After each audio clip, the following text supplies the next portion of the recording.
Luke Howard Live!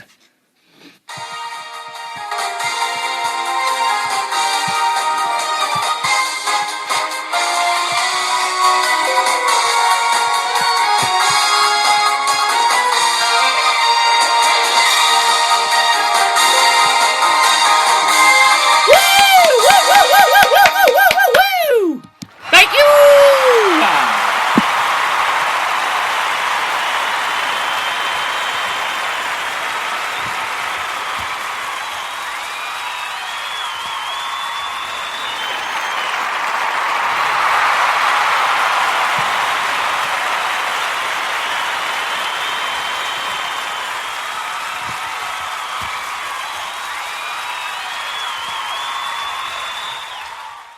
Welcome to the show, everybody! Hello, welcome to the show, and welcome to a new month of Britain's brightest, best radio show. Hope everyone's well and is looking forward to a brand new week on Luke Howard Live. Lots of things to look forward to. Oh, and happy St. David's Day to all of our Welsh viewers on the show. We do have Welsh listeners on the show. We really do. Got lots to cover on that later on in the show.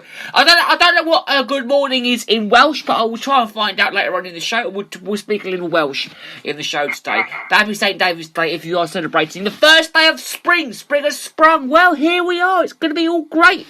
Of course, sit back, relax, and enjoy Britain's brightest, best radio show. Can we get another round of applause? Let's get another round of applause. Woo!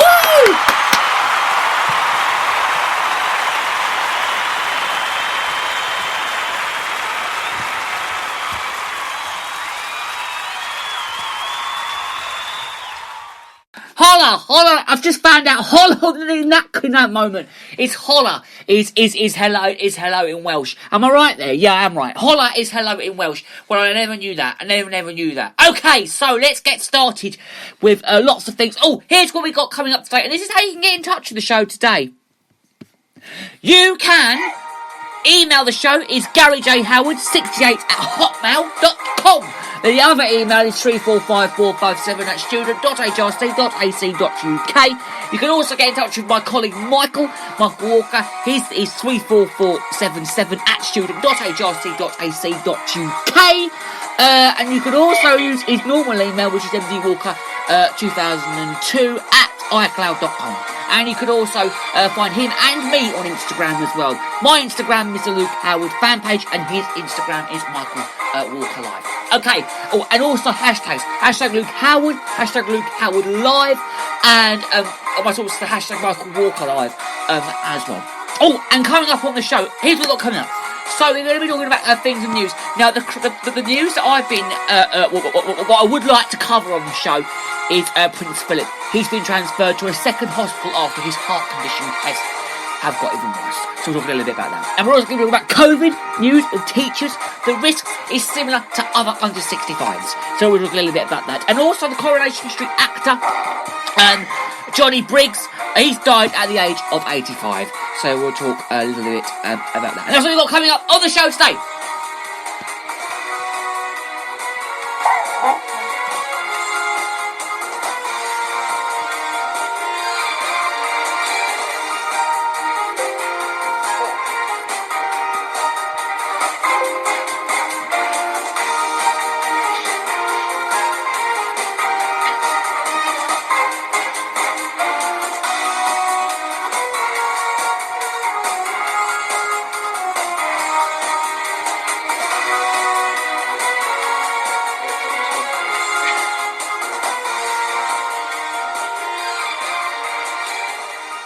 Okay, so let's get kick-start then with what we've got in the news today. And some news has been breaking about the wonderful Prince Philip. He's been transferred to another hospital again, so we're going to get very serious about this now. It's called St Barnabas Hospital, and it's been continued treatment for after 13 nights at another London hospital as well. Now, doctors have been testing Prince Philip. He's 99 years old. This time next year, actually, hang on, when is his birthday? 10th of June. 10th of June. So this time next year, this year in June, it's going to be marking his 100th birthday.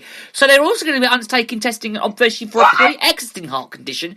And Buckingham Palace has also said that a Duke is responding to treatment treatment and it's remaining comfortable. He also added that he's expected to remain in hospital until it's at least the end of the week. Now, as I just said, he does turn 100 in June, and he was taken to, as I know very well, the King Edward Hospital, which is in London, on the 16th of February. Now, I know the King Edward Hospital very well.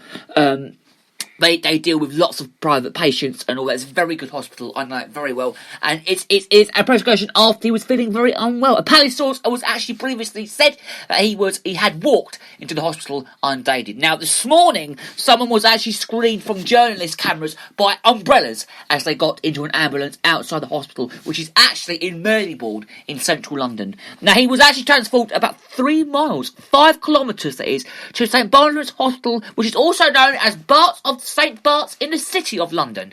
Now, it's also a centre of excellence for the cardiac care, and it was also its NHS. So I actually said a lot about that, so you could always read that online. And now the exit reason was for that Philip's virtual admission is not actually been discovered, but it was also said that it was stated and not related to corona. But of the both Duke and the Queen's 94 years old, people. She's 94 years old. I think she looks incredible for her age, if you ask me. But she received a COVID-19 vaccination last month. And the reason was also mentioned his father, which is around 30 minutes of the weekend over the weekend just gone, after he also was admitted to hospital as well. Now, 2 days later, the Duke of Cambridge said that his grandfather was okay, but that doctors were keeping an eye on him as well. Now, on the 23rd of February, which is not tomorrow, but last Tuesday, Buckingham Palace said that Philip was being treated for an infection and was not accepted to leave hospital for several days. The Earl of Wessex added that his father was feeling a lot better and was also appreciated the lovely messages from a lot of the public as well. And he also thanked the public for all their messages as well. And the members of the royal family, including the Queen, she had continued with her official duties during the Duke's hospital stay. And the Queen's engagements over the past 2 weeks had also included hosting a video call with health officials leading the UK's COVID vaccine rollout, and he was also knighting a royal aide during a private socially distanced ceremony at Windsor Castle in Berkshire.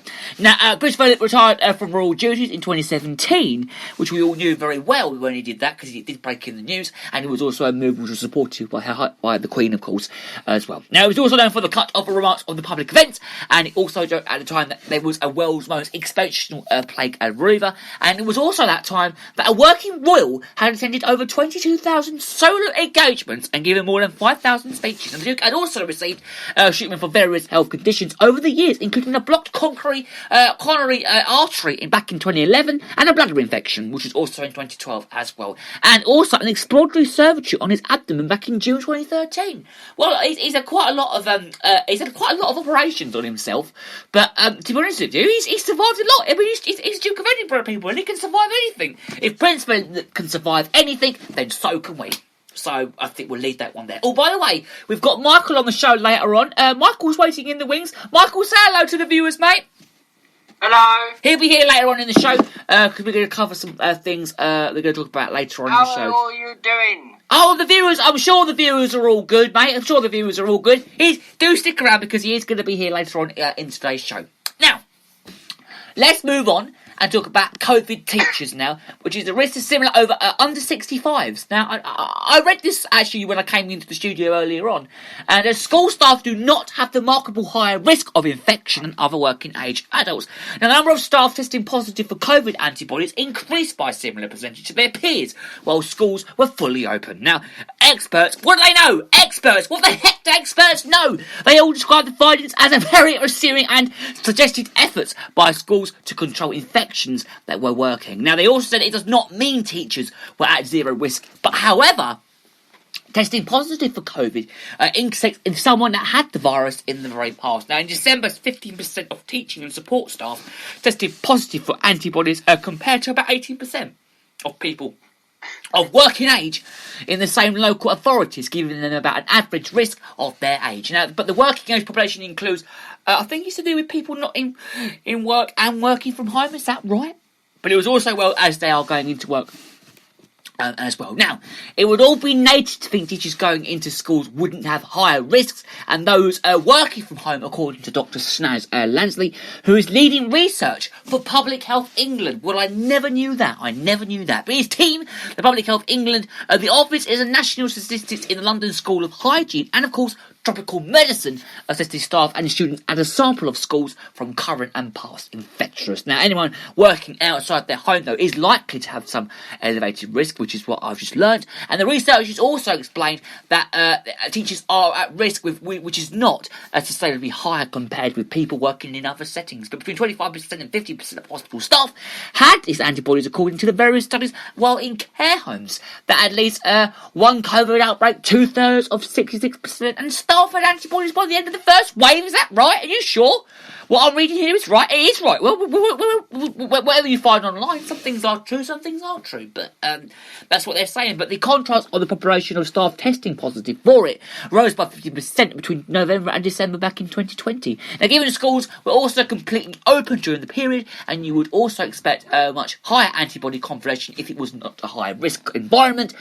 And they also said that the long-term harm of keeping children out of school was enormous, and the benefits outweigh the risk. The risks are not at zero, and it was not possible to tell from the study whether any infectious dedicated had been caught in school or in a wider community, of whether teachers were catching the virus from pupils or other teachers as well, or colleagues, as they say. The very fact was not that they've not seen any of the antibody rose when it was a school, suggests that staff were not being infected in high rates, and they also said the schools had never been in better position to think about reopening as well. And the staff also made a huge effort to protect themselves and their friends, colleagues, students by implementing COVID-19 control measures and tried to stop infection entering the school site with a reduce of site transmission. Now, it was also announced last week that no application would be prioritised to vaccination, and instead people doing different jobs would be offered the jab according to their age or health status. It's also because those are the biggest factors driving whether someone will get very ill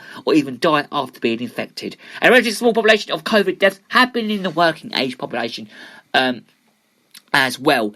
And yeah, so that's that. And the relative population of COVID deaths have also been in the working age as well. And 2/3 of deaths in under 65s were in men, and the most common occupations of those who had died were in caring, service jobs, and elementary occupations, life clearance, shelf fillers, and hospital porters as well. Okay, we'll leave that there. Now, one more story then on the show. And we've got Coronation star Johnny Briggs has died. Oh no, age 85. He's died, and we'll get to him about now. He played Mike Baldwin in Coronation Street for 30 years. And his family said he died peacefully after a long illness with family by his side, and was asked for privacy to remember the wonderful times that he had. He was made an MBE in the New Year's Honours in 2007, and the year after his character left the ITV. So Baldwin's affair with Dedry Barlow, as he fought with the husband Ken, was also a long-running hit for the show. And colleagues had also paid tribute to Briggs, calling him a wonderful actor and describing Mike Baldwin as one of the most iconic characters the street has ever known. And William Roach, who of course played Ken Barlow on there, he had said something on there as well.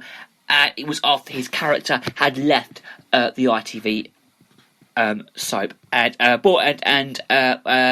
Mike Baldwin and Ken Barlow were each eminent of many years, but as an actor Johnny was incredibly always good, and he was so fortunate to have worked with him for so many years. And Sue Nichols, who plays Andre Roberts, he was a great friend, and he was always fun to be around as well. And he also played the part of the Mike Baldwin was so well that despite all Mike's ducking and diving, he said you were always on his side.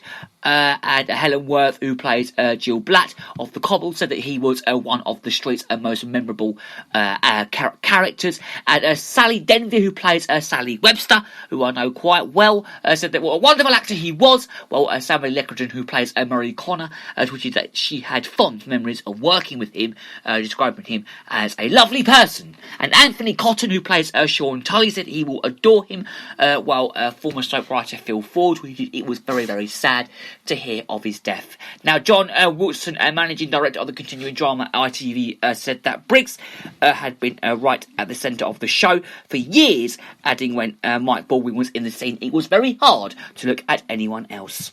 And born on September the 5th, 1935 in Battersea, southwest London, Briggs was evacuated to the countryside during World War II before embarking on a career in the show business back in London at the age of just 12. And after a break of 2 years of service in Germany with the Royal Tank Regiment starting in 1953, he also resumed, I think it was his